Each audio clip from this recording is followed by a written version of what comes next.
Την ίδια στιγμή που ο πανικός έχει κυριαρχήσει στην ηγεσία της Ουκρανίας, που βλέπει να χάνει τον πόλεμο με τη Ρωσία και που ο απερχόμενος Γερμανός καγκελάριος Όλαφ Σόλτς έσπευσε να επισκεφτεί το Κίεβο σήμερα και να ανακοινώσει νέο στρατιωτικό πακέτο βοήθειας με αριστεί, με άρματα μάχης Λέοπαρτ κτλ.,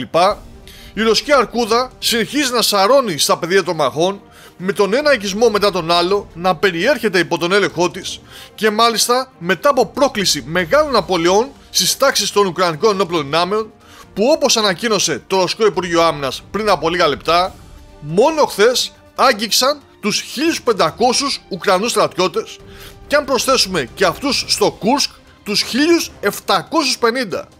Όμως, παρότι υπάρχει μια επικέντρωση στα πεδία των μαχών στους διάφορους οικισμούς που προσπαθεί να πάρει η Ρωσία, ο ρωσικός στρατός, μόλις εντοπίσει μια βαρβάτη ευκαιρία να προκαλέσει ιδιαίτερες απώλειες στους Ουκρανούς, την αρπάζει και την εκμεταλλεύεται στο έπακρο, ειδικότερα μάλιστα αν αυτή έχει να κάνει με κάποια μονάδα ειδικών δυνάμεων του Ουκρανικού στρατού.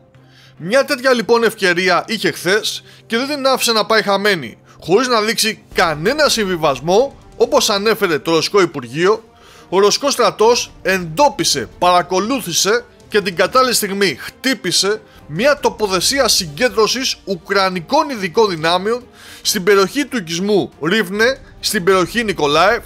15 χιλιόμετρα βόρεια του Χάκοβ, θερίζοντας στην κυριολεξία όλη την Ουκρανική δύναμη, αφού το ρωσικό χτύπημα ήταν συντριπτικό, καθώς πραγματοποιήθηκε με πύραυλο Ισκαντέρ. Δεν έμεινε κανείς, ούτε χτίρια ούτε άνθρωποι. Όλα μετατράπηκαν σε στάχτη.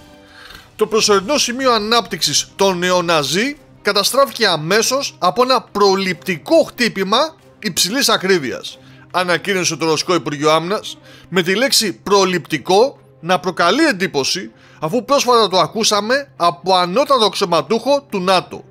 Όπως και να έχει, η Ουκρανία έχασε μία ακόμα σημαντική στρατιωτική μονάδα στο δρόμο που φαίνεται ότι έχει ήδη χαραχθεί, και είναι αυτός της ήττας. Μέχρι τότε όμως η ρωσική αρκούδα συνεχίζει απτόητη να αποδεκατίζει τις εχθρικές δυνάμεις που εντοπίζει.